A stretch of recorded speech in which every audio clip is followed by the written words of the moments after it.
চটজলদি চান করে চলে গেলাম ঠাকুর ঘরে প্রণাম করতে। তারপরে নিচে গিয়েই দেখলাম রান্নার মাসি পেঁয়াজটা বেরেস্তা করতে বসিয়ে দিয়েছিল কড়াইয়ে। তারপরে আমি গিয়ে নাড়াচাড়া করতে লাগলাম। নাড়াচাড়া করতেই দেখো কড়াইটা উল্টে যাচ্ছিল, খুব ভয় লেগে গেছিল। কিন্তু যাই হোক, পেঁয়াজটা ভাজা হয়ে গেছে। আর পাশে দেখো হাঁড়িতে আমি জল নিয়ে নিয়েছিলাম, তার মধ্যে গোটা গরম মশলা আর স্বাদ মতো নুন দিয়ে দিয়েছিলাম। এবার অল্প করে পরিমাণ মতো তেল দিয়ে দিলাম। আর এখানে দেখো তেজপাতাটা দিতে আমি ভুলে গেছিলাম, তাই পরে আবার ওটা দিয়ে দিলাম। এরই মধ্যে জলটা যখন অল্প ফুটে উঠেছিল, তার মধ্যে সেই ভিজিয়ে রাখা চালটা দিয়ে দিচ্ছি।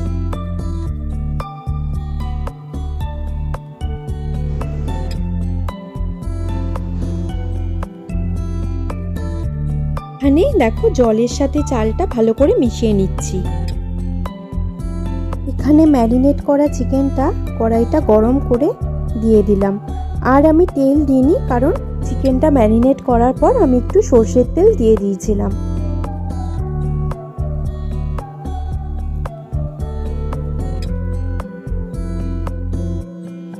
এই দেখো চিকেনটা একটু হালকা কষা হয়ে যাওয়ার পর তার মধ্যে 4 টুকরো টমেটো দিয়ে দিলাম।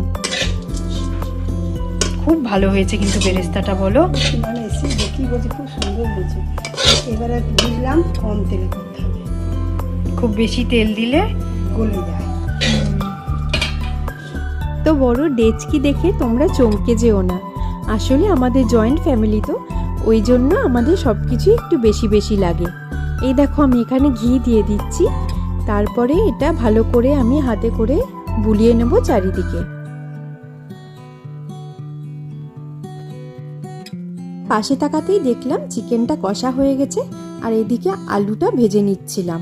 একটু হলুদ আর একটু কেওড়া জল দিয়ে দিয়েছিলাম।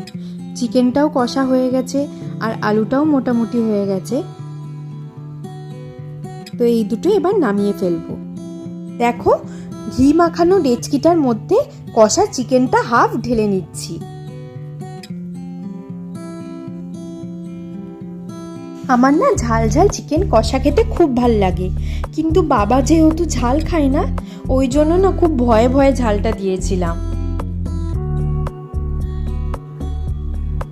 এবার দেখো ভাতটা চিকেনের মধ্যে ঢেলে দিচ্ছি। আমি এর মধ্যে একটু বিরিয়ানি মশলা গুঁড়ো দিয়ে দিয়েছিলাম।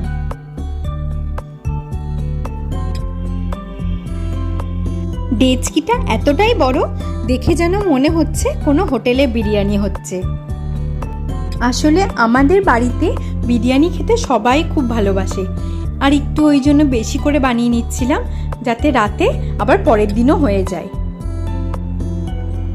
আর এই দেখো ওপর থেকে পেঁয়াজের বেরেস্তাটা দিয়ে দিলাম।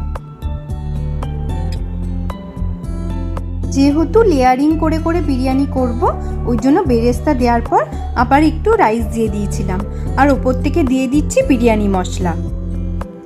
এবার দেখো একটু গোলাপ জল দিয়ে দিলাম, আর এবার একটু দিয়ে দেবো কেওড়া জল।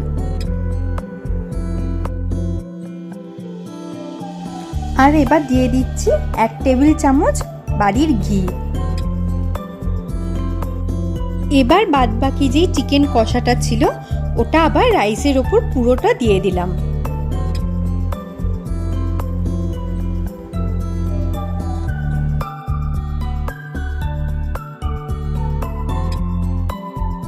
আর দেখো যতটুকু রাইস বেঁচেছিল পুরোটা একবারে ঢেলে দিলাম।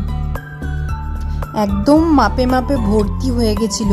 আমি ভাবছিলাম আলুগুলো কি করে দেব। আবার ওপর থেকে পেঁয়াজ বেরেস্তাটা দিয়ে দিচ্ছি। এটা আমার খেতে কিন্তু খুব ভাল লাগে, পেঁয়াজ বেরেস্তা।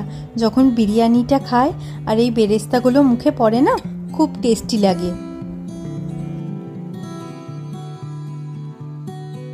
মাসি যখন একটা একটা করে ওপর থেকে আলুগুলো সাজাচ্ছিল না, আমি মাসিকে বলছিলাম, মাসি দেখো পুরো ডেচকিটা একদম ভর্তি হয়ে গেছে, কি হবে এবার, কোনো অসুবিধা হবে না তো? মাসি আমাকে বলছিল, তুমি টেনশন নিচ্ছ কেন, আমি আছি তো, ঠিক ব্যবস্থা করে দিচ্ছি। এই রান্নার মাসি আছে বলেই আমার ভরসা। আমি তো বিরিয়ানিটা করেছি ঠিকই, কিন্তু রান্নার মাসি যদি না থাকতো আমি কিন্তু একা এটা করতেই পারতাম না। ওপর থেকে দেখো 2-1 ফোঁটা মিঠা আতর দিয়ে দিলাম। আমার না বিরিয়ানিতে মিঠা আতরটা খুব একটা ভালো লাগে না। এখানে যখন তাওয়াটা গরম হয়ে গেল, মাসি দেখলাম বিরিয়ানির ডেচকিটা উঠিয়ে ফেললো।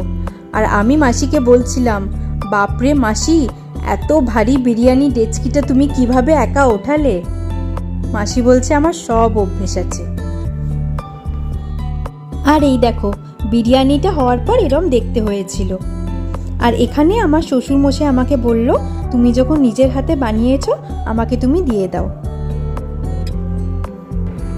এখানে আমি আমার বরকে জিজ্ঞেস করছিলাম কেমন হয়েছে। ও তো খেয়ে বলল দারুণ হয়েছে।